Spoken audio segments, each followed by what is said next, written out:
고귀해야 할 날은 바로 오늘이다. 참 이상한 품성이지 않은가? 사람들은 같은 시대를 살아가는 동시대인들을 찬양하려고 하지 않는다. 그 대신 만나지도 않고 만날 수도 없는 후세들의 찬사에 엄청난 기대를 품고 있다. 이집트 도시 알렉산드리아의 지명은 2300년 전의 설립자인 알렉산드로 대왕의 이름에서 비롯되었다. 이렇게 긴 세월이 지나도 자신의 이름에서 유래된 도시가 있었다면 얼마나 멋진 일이겠는가. 사람들이 여전히 나의 이름을 기억하고 있다. 하지만 그것이 과연 멋지기만 한 일일까? 우리가 영웅으로 기억되는 알렉산드로 대왕이 생전에 이루었던 업적은 끔찍했다. 그는 무의미한 정복전쟁을 일삼았으며 불같은 성격으로 유명했다. 술에 취해 가장 친한 친구를 죽이기까지 했다. 무자비한 정복군주의자 야망의 노예였던 그는 자신의 업적이 길이길이 칭송받기를 바랐고 그런 이유로 한 도시에 자신의 이름을 붙였다. 이런 알렉산드로스 대왕이 과연 존경을 받을 자격이 있는가? 아직 태어나지도 않은 미래 세대의 평가에 신경 쓰지 말고 지금 이 순간 할 수 있는 일에 최선을 다하라. 미래는 미래의 몫이다. 고귀해야 할 날도 오늘이고 선량해야 할 날도 오늘이며 최선을 다해야 할 날도 오늘이다.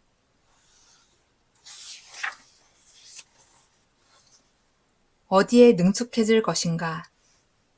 레슬링 선수처럼 적을 제압하는 데 능숙한 사람이 있다.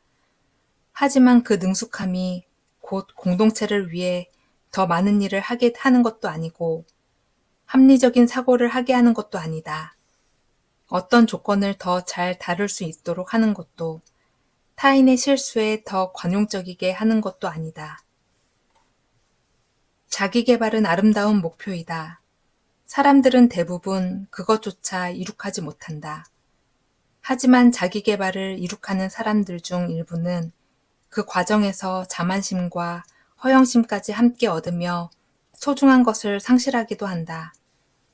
우리가 탄력적인 몸매를 원하는 것은 자기 자신에게 도전하고 어려운 목표를 달성하고자 하는 뜻에서일까? 아니면 셔츠를 벗었을 때 타인의 탄사를 받기 위함일까? 의사가 되고 싶은 것은 고통에 시달리는 환자를 치유하기 위함인가? 아니면 그저 돈과 명예를 얻고자 함인가? 어딘가에 능숙해진다는 것은 다른 것에 미숙해진다는 의미가 아니다. 무언가에 능숙해지기 위해 남편, 아내, 아버지, 엄마로서의 역할을 소홀히 할 수는 없는 일이다. 더 나은 사람이 되는 것과 어떤 일에 능숙해지는 것을 혼동하지 말자. 열등감에서 벗어나기. 사람들의 경탄을 불러일으킬 만한 재능이 자네에게는 없는가? 그렇다면 받아들여라. 하지만 자네에게는 태어났을 때부터 누구도 가져갈 수 없는 수많은 다른 자질들이 있네. 정직함, 자존감, 인내, 자비, 자족, 검소함, 친절, 자유로움, 쾌락을 피하는 능력, 아량과 같은 자네만의 능력을 세상에 보이게. 자기 조건을 탓하는 것만큼 쉬운 일은 없다. 사람들은 곧잘 작은 체구를 가졌다는 것, 머리가 똑똑하지 않다는 것, 풍족한 집안에서 태어나지 못한 것, 이러저러한 콤플렉스가 있다는 것을 저주하고는 한다. 하지만 어떤 결핍도 없이 이 세상을 살아가는 사람이 존재하기는 하는가? 내가 무엇을 갖지 못했는가 보다는 내가 무엇을 가지고 있는가에 집중하자.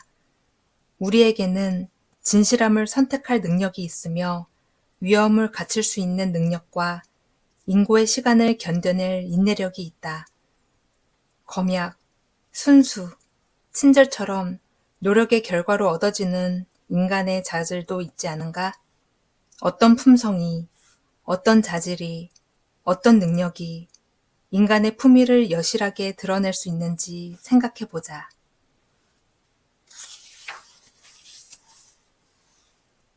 내면의 영혼을 파고들어라.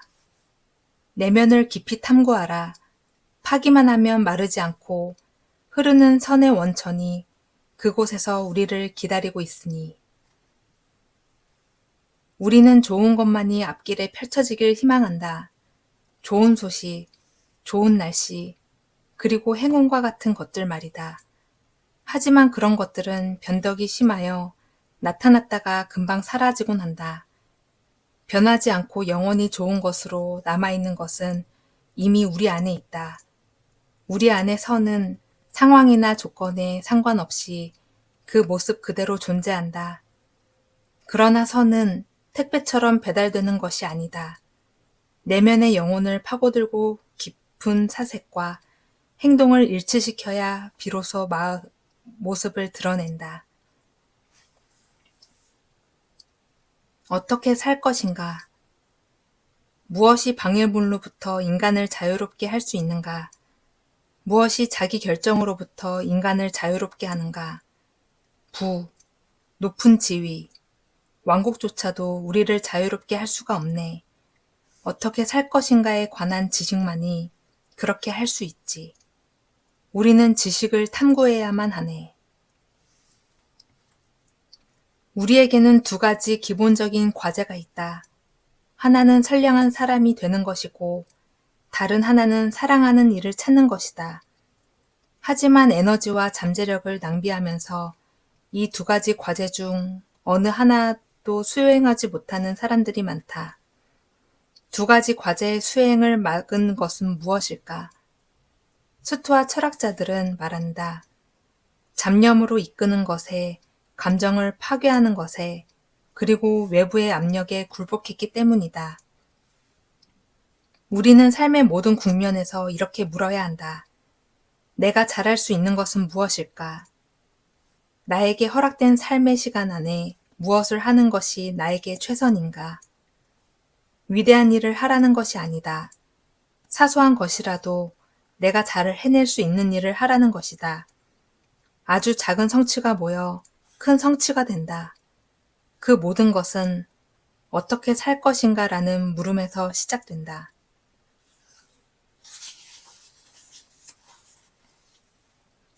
철학의 한 가지 목표. 가장 위대했던 작가들이 단언했다네. 철학은 세 가지 영역으로 이루어져 있다고. 하나는 윤리학, 자연학, 그리고 논리학이지. 첫 번째 것은 영혼의 질서를 부여하고, 두 번째 것은 사물의 본성을 탐구하며, 마지막의 것은 언어의 의미와 구조와 증거를 탐색하여 그것이 참된 것과 혼동되지 않도록 하지. 철학의 세 가지 영역인 윤리학, 자연학, 논리학. 이것은 하나의 목표가 있다. 이것들은 조금씩 다르지만 동일한 목표를 추구한다. 바로 이성의 인도를 통해 우리의 삶을 풍요롭게 하는 것이다. 여기서 중요한 것은 그 목표를 미래 혹은 사후에 두지 않고 바로 지금, 현재에 둔다는 사실이다. 뿌린 대로 거두리라. 죄악은 종종 그들의 선생에게로 되돌아오니. 세네카는 희곡에서 자신의 운명을 암시하는 듯한 아이러니한 대사를 썼다. 그와 네로 황제의 관계 때문이었다. 그는 여러 해 동안 네로의 가정교사였으며 정신적 스승이었다. 세네카는 생의 마지막 순간까지도 네로를 도덕의 길로 이끌고자 했으며 그 때문에 폭군의 가정교사라는 불명예를 안았다. 직장을 가지려 하거나 사업을 시작하려고 할 때 생각해 보아야 한다. 동료나 고객에게 불법적인 방법이나 비윤리적인 면모를 보여주면 예상치 않은 순간 그 호의를 돌려받을 수 있다는 사실이다. 지금 우리의 행동이 가족, 친구, 사업 파트너 혹은 동료에게 나쁜 선례가 되어 훗날 되돌아올지도 모른다. 동양에서는 이를 업보라는 말로 표현했다. 화엄경에는 이런 말이 있다. 지옥의 고통이 따로 외부에서 오는 것이 아니듯 업의 본성도 그러하다. 세네카의 비극이 세네카 자신에게서 비롯되었는지 처음부터 네로에게 문제가 있었는지에 대해서 역사는 많은 부분을 여백으로 남겨두었다. 모든 것은 되돌아온다는 사실을 항상 기억하라.